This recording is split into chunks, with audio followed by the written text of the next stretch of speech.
যদি ট্রান্সফরমেশন আপনি নিয়ে আসেন, তাহলে এর মাধ্যমেই কিন্তু আপনার বিজনেসের একটা আইডিয়া জেনারেট হতে পারে এবং বিজনেসের দ্বার কিন্তু উন্মোচন হতে পারে।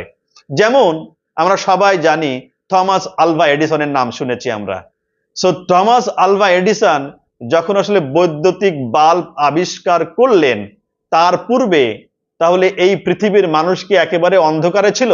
আসলে কিন্তু ছিল না।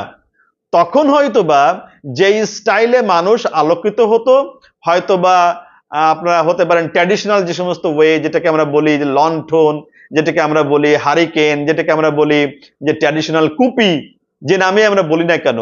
সো থমাস আলভা এডিসন তিনি যে কাজটি করলেন, এই যে আলো প্রজ্বলন করা কিংবা রাত্রে বেলায় আলোকিত করা মানুষের সারাউন্ডিংসকে, কিংবা এই সিভিলাইজড পিপলদের সারাউন্ডিংসকে আলোকিত করা রাত্রের বেলায়, তা তিনি যেটা কি নিয়ে আসলেন, তিনি এই